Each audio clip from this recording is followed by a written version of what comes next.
Welcome to the Java Cafe, Java fam.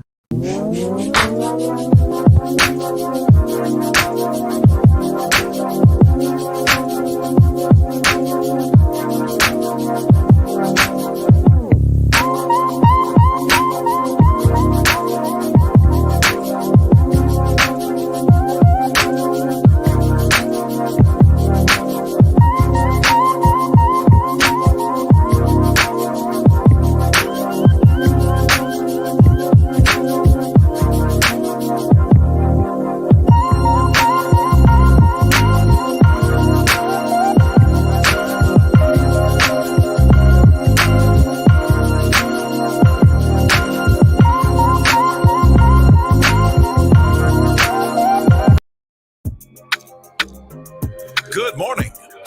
Welcome to the Java Cafe, Java fam. Good morning, everybody. Good morning. Good morning. It is Wednesday, January 12th, 2022. I got it right a couple of days in a row. Good morning, everybody. It is We Need to Know Wednesday. I have a guest in the background that's going to come in. And as it's We Need to Know Wednesday, we need to know that there is rental assistance available to you from the Department of Housing and Community Development from the state of Massachusetts. And I have a good friend here from an agency that I have worked with that ensures that pertinent information gets out to the community, and that is the ASG, Discovery Assage Agency. And if I got it wrong, Phara can correct me later. Josiane and Ali will get me, and shout out to the team there. But we have Phara D, who's going to come in just a couple of seconds and tell us about the information. We're going to talk about what's available to you. We have resources available, as you see in the comments. I pinned a comment there with the website for you to get information. So do me a favor real quick. Hit that share button. If you know someone that is dealing with paying their rent, struggling, dealing with the potential of evictions. I know there's a lot of proposed legislation to get folks assistance and to stop the evictions. But until then, if you need rental assistance, we're going to give you some information about that. So I am getting ready to just say good morning to folks that are in the room, and then I'm going to bring in my guest. Good morning to Mama Java. My mother is in the room. Good to see you. Clint, good morning. Good to see you in the room as well. And Tasha, good morning to you. Good to see you in the room. Naraki, beautiful. Good morning. Good to see you in the room. Pastor Marion, good to see you in the room as well. Props.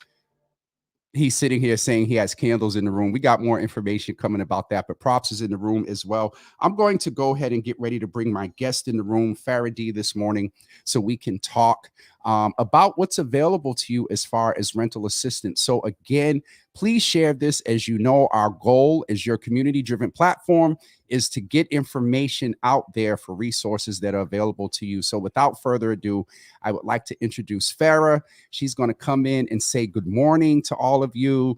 Tell us a little bit about yourself, Phara, what you do at ASG, and we'll jump right in to find out what is available to the community from the state. Hi, everyone. My name is Phara. I am a community engagement manager for ASG. We just basically are trying to get the word out there for people who need help during this pandemic. And a lot of people do not know about these resources. So basically what we do is we market and we send the word out there. We also have people knocking on doors, canvassing around, and things like that.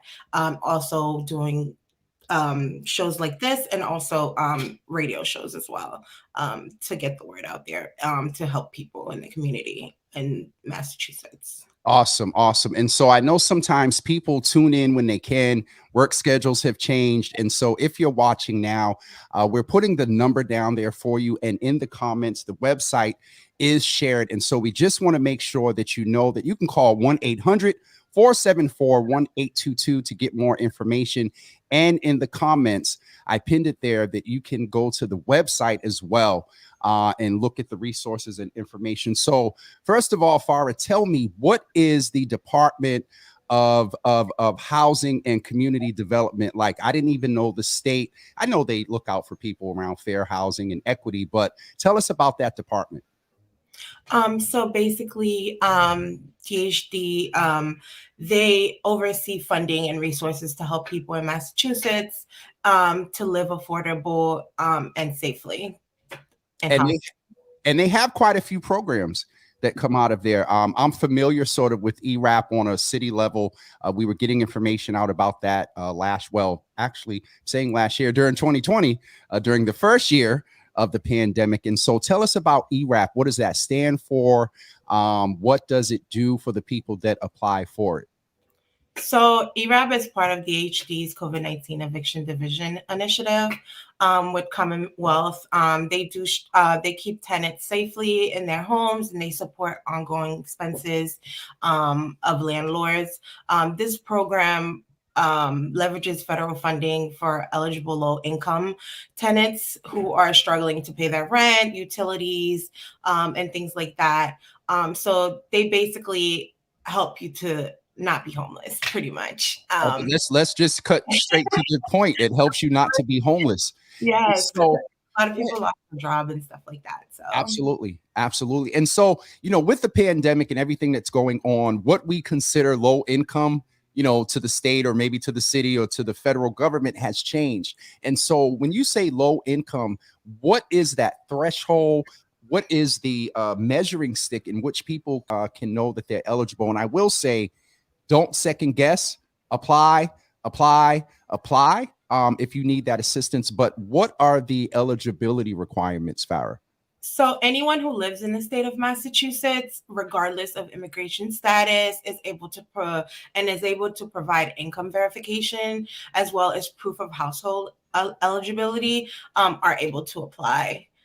It's not necessary to be faced with eviction in order to be eligible. So you don't have to actually, about to get it. Be in the process. Yeah. You know that, next month there might be, a hurdle that's coming up, or, that you used to make a certain amount last month and, you don't make the same amount this month.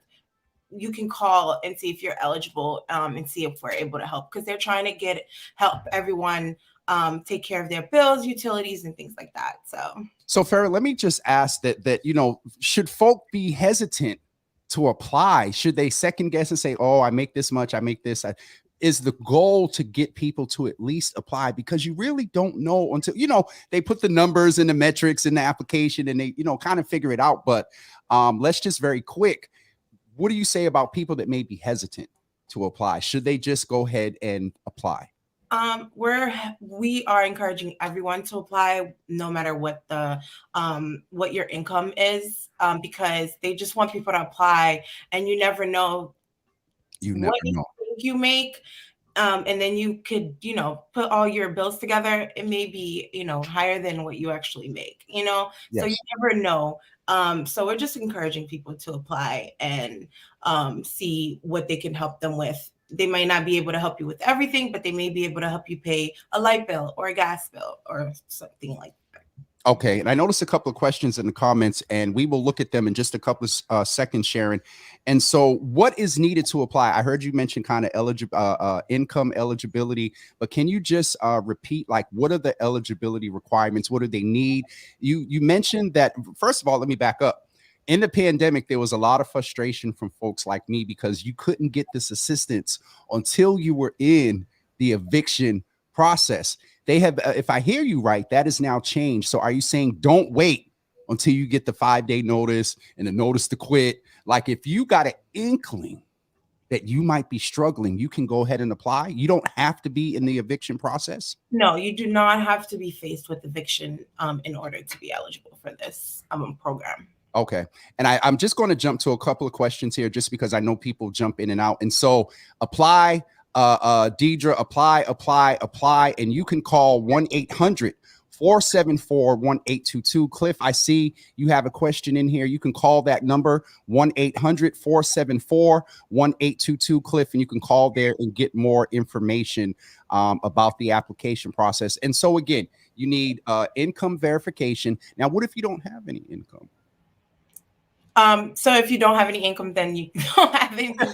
I just, because a lot of people are in that situation. I believe in the application you could just say you're unemployed. Okay. All Yes, right. if you don't have a job, like if you're unemployed or you're receiving income from unemployment, you can also share that as well with them. They do have different options, like if you're unemployed and if you're a full-time student or something like that. So Okay. The other piece is once you do apply, and we can't say it enough, apply, apply, apply. The link is in the comments. The phone number is flashing across the screen, 1-800-474-1822 to get more information. And also, again, you can click the link in the comments that is pinned there. And so how long does it take, Phara, if you apply? Do you hear back within a few days? Do you hear back within a couple of weeks? I presume the fact that they're advertising this, there may not be an overload of applications. And so how should we plan once we apply? So once you submit and complete your application, it takes an average 6 to 8 weeks. Okay, so let's go back to the point. If right now you have any indication that you may be struggling with rent in the next couple of months, apply. 1-800-474-1822. Click the link in the comments. And so it takes about 6 to 8 weeks.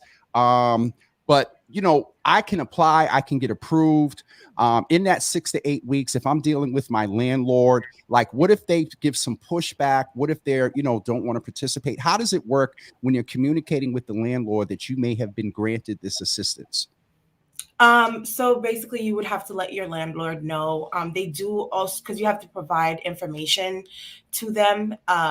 So they wouldn't, like the landlord's name and phone number. So they also contact them, but we do encourage that you speak with your landlord when doing this application. Absolutely, Phara. And it's so interesting that it's coming up almost on 2 years. But in the pandemic, when we really noticed, I mean, this was an issue before the pandemic and it got exacerbated in the pandemic.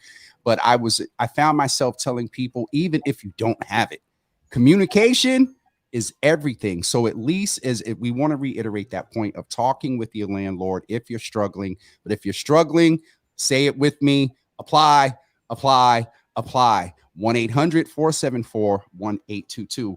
And so when does the application window close? Is it monthly? Is it, quarterly? What is the cycle of the application? So there's no end time at this time. Okay. We know that it should maybe end of January. So that's why we're encouraging people to apply because we don't know when it will. We don't know the ending window. So it's like, that's why it's very important that people just apply now because we never know when, because we only have 800 million for emergency rental assistance. Wait a minute, hold on. Say that again.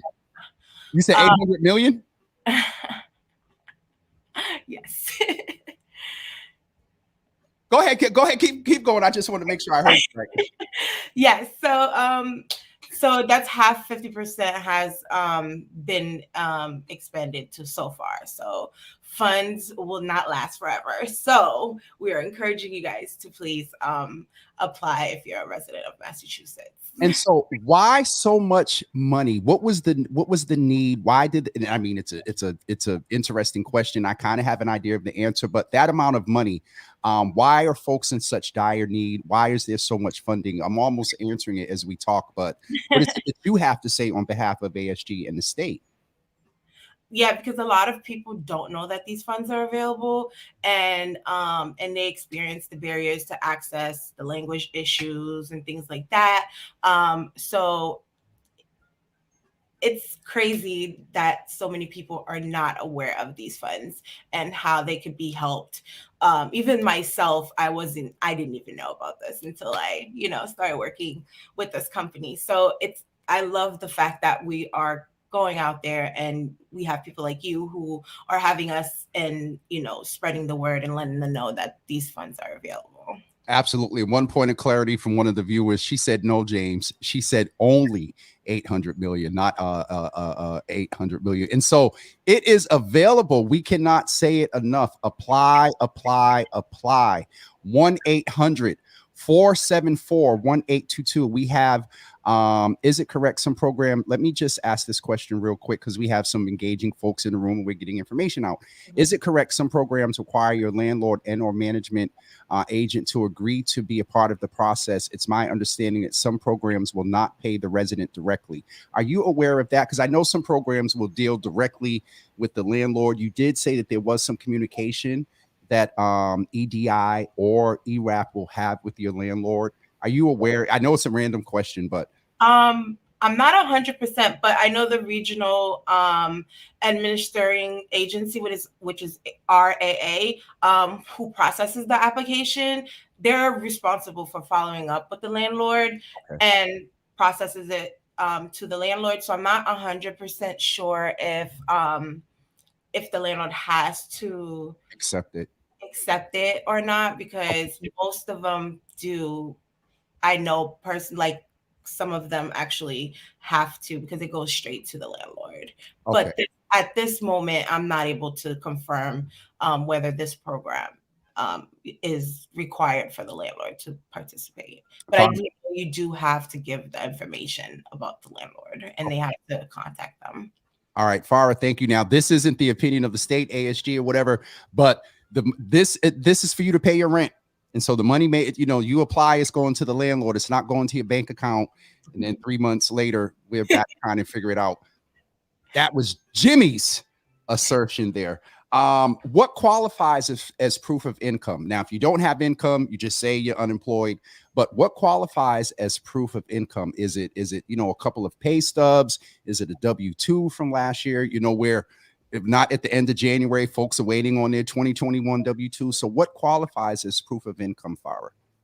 Anything from tax returns, proof of public benefits like mass health, DTA benefits, etc., Social Security payments, unemployment payments, or and attesting that of no income, like if you don't have income. So okay, thank you for that. And then what is and you said this before, but we want to reiterate, does citizenship matter? No, everyone can apply irrelevant of their immigration status. This includes people who currently out of status, meaning undocumented. So they are all qualified.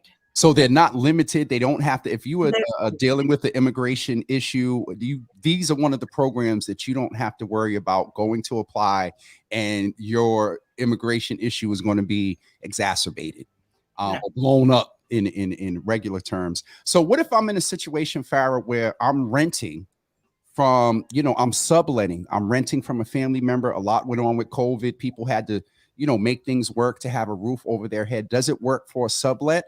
Does it work for renting a room? Yes.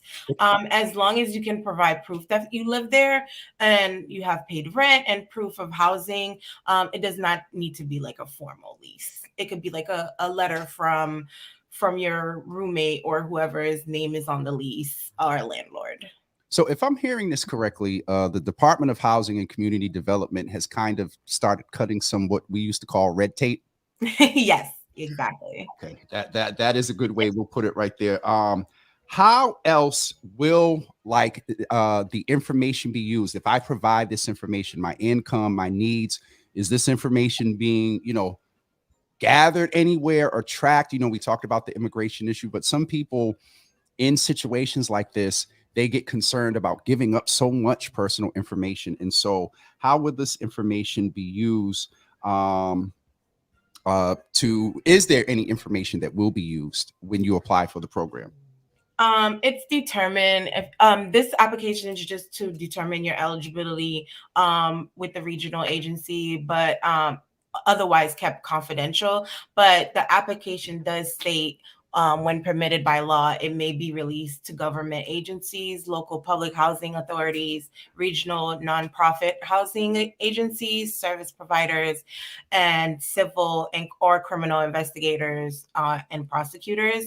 It may be also used to research and program evaluation purposes. Otherwise, the information will be kept confidential and only used by the regional agency in the course of their duties.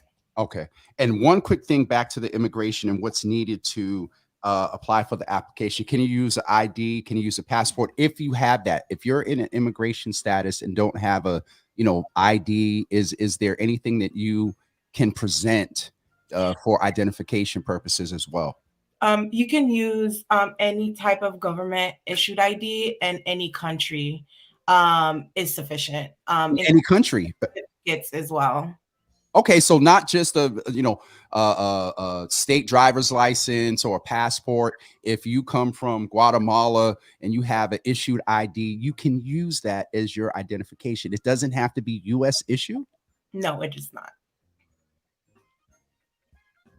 I'm a little proud of the state and the Department of Housing and Community Development, because it's really needed. But I won't get into that commentary. The other thing I wanted to check in with you about is how can we use this in the future? Kind of answering my question right now, you said applications need to be in by January 31st. If we get approved and for some reason our aunt blesses us with $3,000 and we can pay rent, is it going to the landlord and can be put ahead? Like, how can it be used can it be used at a later date if you get approved and find out in the process you got something else? Can the landlord just, push the use of that rent? Is it dedicated to like just November and December? If you don't use it for then, do you lose it? You can't I'm not sure about if you don't use it. If you don't use it, you will lose it, honestly. But you can apply for this funding. And again, if in the future, if you anticipate that you will need the help again, so you can also still apply, especially with this COVID-19 hardship. So it's not just one time. So if you need it again, they will try to help you. Okay. As long as you're eligible. Let's just bring up one point. And I don't know if you know this name. He moves in the housing space, but he said, let's be clear. It needs to be a legal sublet. So you do need to have some sort of proof that you are living there. Yes. A quick note from the roommate or landlord or something like that. It doesn't have to be a formal lease, but there has to be an established. You just can't make up a situation that I'm living with such and such and apply. And okay. Exactly. So in that case, that just gives me before we get ready to wrap up, a couple of questions. Would that grant or rent go to the landlord of the person you're subletting with, or would it go to that person? Because that person applying needs to be sure that, who's considered the landlord if it's a sublet. And this may be a spare the moment question, Phara. I'm sorry, but I had that thought. So how the money is administrated will depend on your individual situation. Okay. I believe, with that being said, I know someone who actually personally did this a while back, and I believe if it's a formal lease, I believe it will go directly to the management company. Okay, or the landlord. And if it's something between, like if the person that is subletting the room and the agreement is with them, it will go to them. But we just needed, if that's your situation, just make sure that there's there's integrity in that relationship there to make sure you're all set, because they still gonna have to pay somebody as well.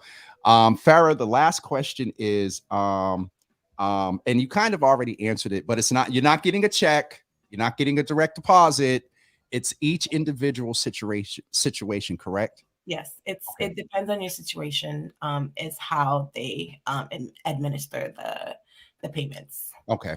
So folks, we want to remind you and let you know, I'm showing it on screen, but you can go back and click the hyperlink, share this with someone, reply and tag someone in this comment and let them know that there is help available. Click the link in the website there. The words that we are leaving with today are apply, apply, apply.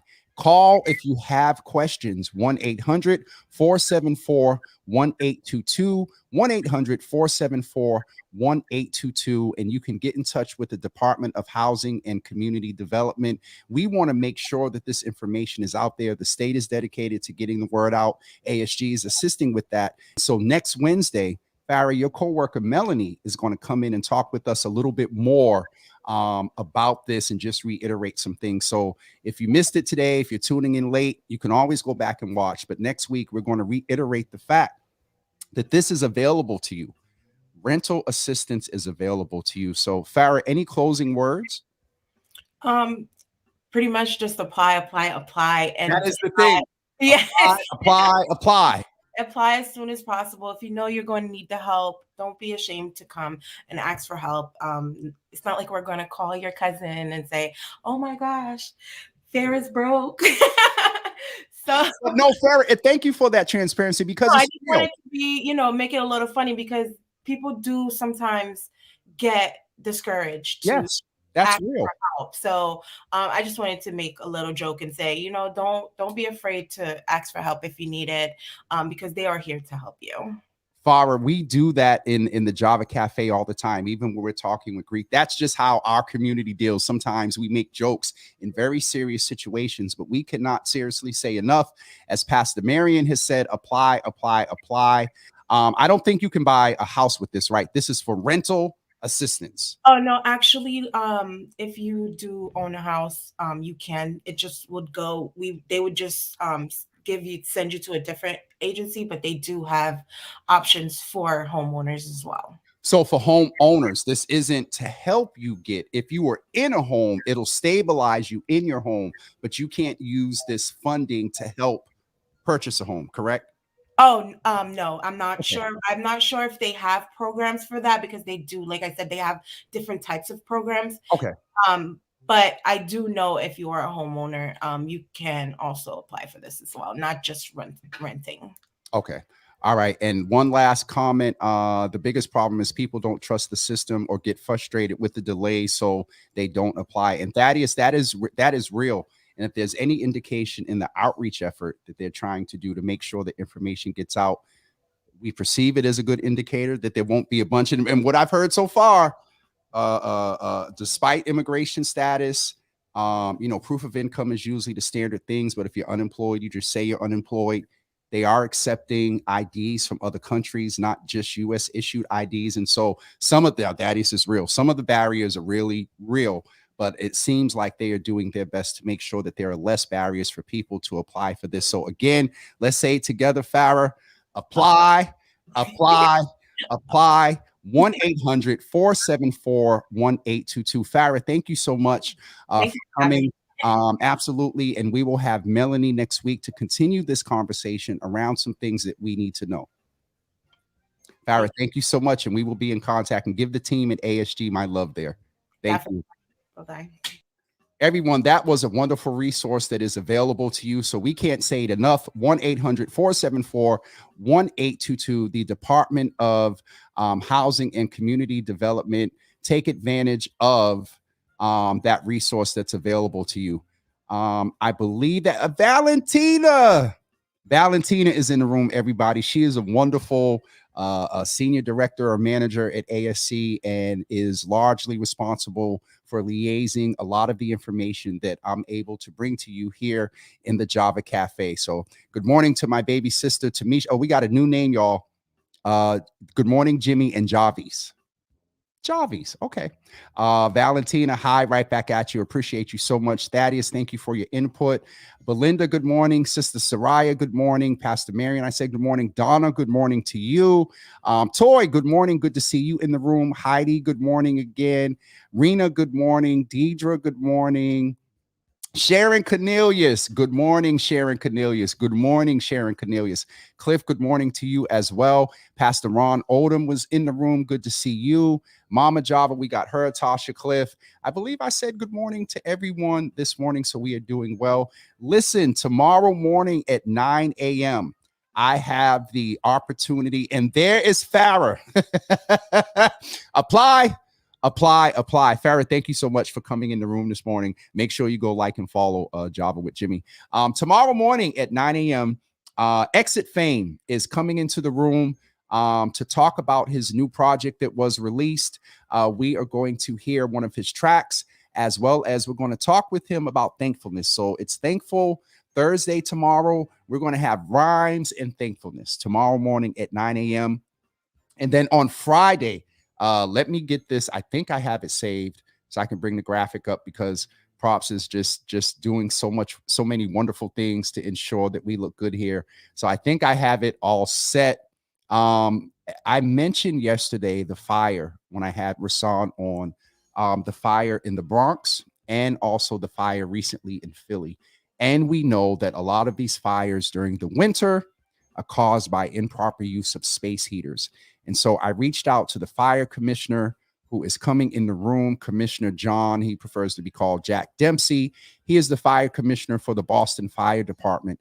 And so Friday morning, Lord Jesus, Friday, January 14th at 9 a.m., Jack Dempsey is coming into the room, and we're going to have a very frank conversation about fire safety and dealing with space heaters. I'll say to you right now, I know for sure if you have to use one, please make sure it's plugged in directly into an outlet. Don't use an extension cord, and they're not to be left. Just plug them in and you walk away and leave them on, especially if you have children. And so we're going to continue that conversation with a professional on Friday. And again, don't forget, Props, you can get me later. I didn't update this graphic, but Exit Fame is coming into the room. That is tomorrow at 9 a.m. And we're going to practice some rhymes and thankfulness. All right, that's it for me today. A couple of folks have asked, when is the next live Java Cafe?